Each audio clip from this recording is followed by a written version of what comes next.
Reporte 100.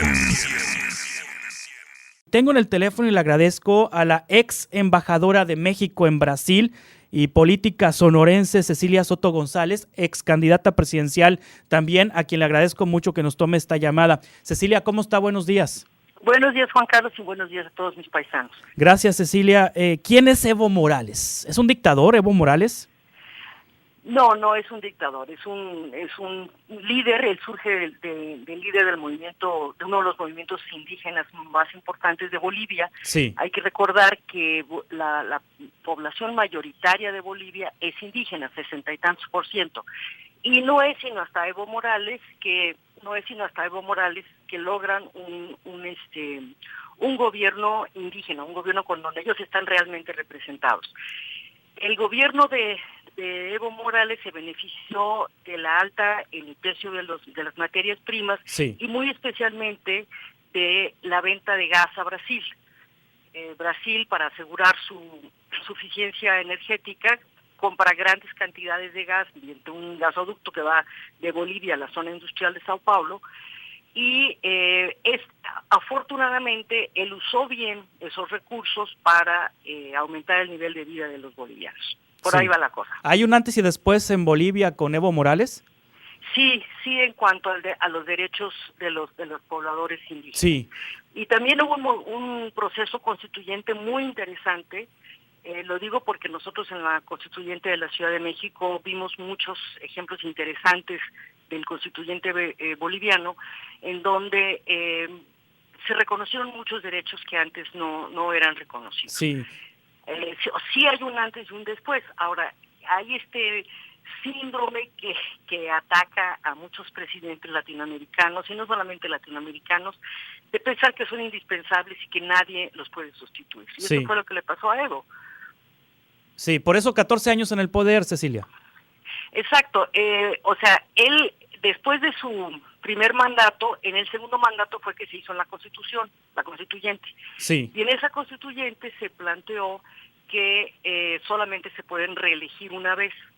Entonces Evo Morales, que ya estaba en su segundo periodo, ya estaba en su reelección, los convenció de que el primer periodo no valía, porque en ese primer periodo estaba otra constitución. Sí. Entonces esa es la tercera reelección. Después hay el famoso referéndum de 2016 que pierde por la mayoría gana como aproximadamente 53%, no se puede poner en la Constitución que hay reelección eterna. Sí. Entonces él convence al Tribunal Constitucional Electoral que él había puesto a todos los ministros, a que era más importante los derechos humanos de él que los derechos de toda la mayoría que votó en contra de la reelección continua. Sí. Y fue con ese truco que se pudo postular para esta cuarta reelección. Sí.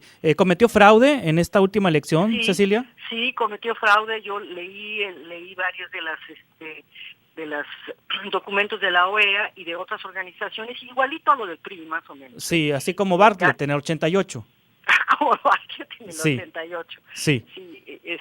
Se altera totalmente el ritmo del contagio cuando se da cuenta que no va a alcanzar los 10 puntos de diferencia que le permitirían no tener una segunda vuelta, y entonces alteran los resultados del último 5% de las boletas, es decir, caseta zapato, todo lo que ya sabemos. Sí. Ahora, Cecilia, ¿le dieron golpe de Estado o no es golpe de Estado? A ver, técnicamente es un golpe de Estado porque interrumpe su periodo constitucional. Sí. Es un saco que le queda, pero le queda grande, porque no es un golpe de Estado típico. El ejército no toma posesión.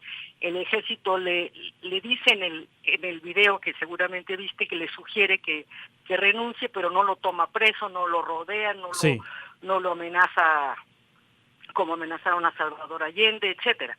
Es un golpe blando, diría yo, pero sí, técnicamente es un golpe de Estado. Sí, es un golpe blando. El gobierno mexicano, López Obrador, el canciller mexicano, han dicho que esto se trató de un golpe de Estado porque intervino el ejército. ¿Cómo ha visto usted, Cecilia, la posición del gobierno mexicano? Bueno, la posición del gobierno mexicano me parece, digamos, básicamente correcta. Claro que el canciller, por ejemplo, en el ejemplo que dio hoy en la mañana, dice, el ejército se para y dice, renuncie. Pero si no hubiera habido una revuelta cívica en todo el país, aunque hubiera dicho eso el ejército, ¿hubiera renunciado Evo Morales? Sí. Pues claro que no. De hecho, desde los primeros días, la Central Obrera Boliviana, la COB, que es uno de los principales pilares de apoyo al movimiento de Evo, le pidió que renunciara, le pidió que hiciera nuevas elecciones. Al final él también pidió nuevas elecciones, pero ya era demasiado tarde. Es una revuelta cívica en donde hay de todo. Hay desde este liderazgo ultraderechista de Camacho en Santa Cruz, hasta un tipo terrible que plantea que él va a recuperar el mando de los hombres sobre las mujeres, sí, hasta liderazgos indígenas, liderazgos obreros, asociaciones cívicas. Es un movimiento en cierto sentido que comparte con Chile la falta de un liderazgo claro. Son muchos líderes. Sí, frente a Estados Unidos, ¿cómo queda Andrés Manuel López Obrador aceptando a Evo Morales? Porque el presidente de los Estados Unidos, Donald Trump, celebró este golpe a Evo Morales. Yo no creo que afecte mucho. Sí. Yo no creo que afecte mucho frente a Estados Unidos. En lo más importante, el presidente López Obrador está obedeciendo todo lo que le plantea el gobierno de Donald Trump. Sí. En torno a la frontera y los migrantes. Sí, bueno, hasta el FBI ya anda aquí en Sonora investigando el caso Levarón, por ejemplo. Exacto, Sí. Eso es normal. Sí. Ahora, Cecilia Soto, si no fuera López Obrador presidente y estuviera un presidente del PRI o del PAN, ¿habrían recibido a Evo Morales en asilo político? Del PRI sí y del PAN también, yo creo. Sí. Yo creo que también. Ahora el PAN yo creo que está equivocado en su postura, en su líder nacional, Sí. porque es un caso de derecho humanitario. La vida de Evo Morales sí probablemente está en peligro. Hay videos de cómo asaltaron su casa, por ejemplo.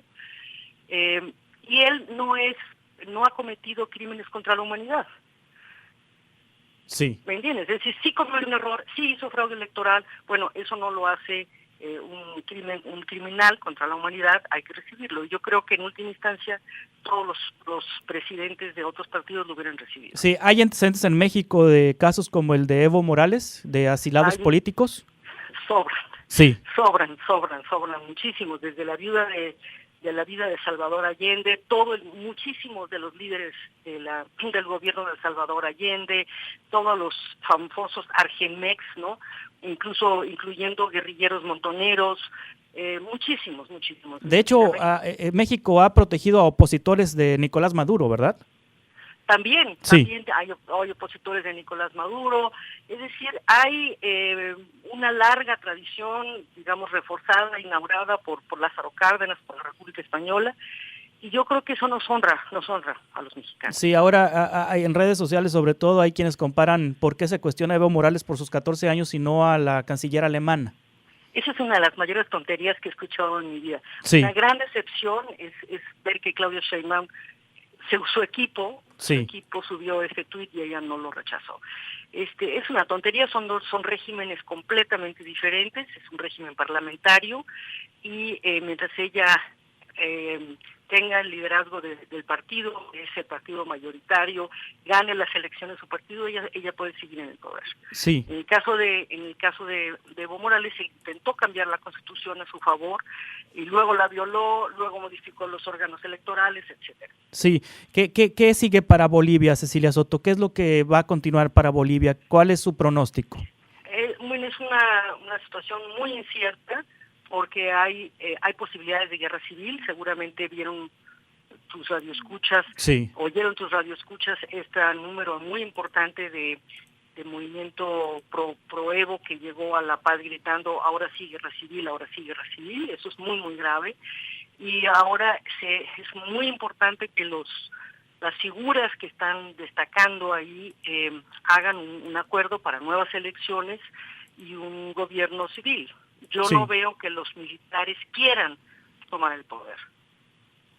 Cecilia Soto, le agradezco mucho este análisis y que nos haya ayudado a entender lo que está pasando en Bolivia. Le agradezco mucho, ex embajadora de México en Brasil, política sonorense, ex candidata presidencial y ex legisladora federal. Es Cecilia Soto González. Reporte 100.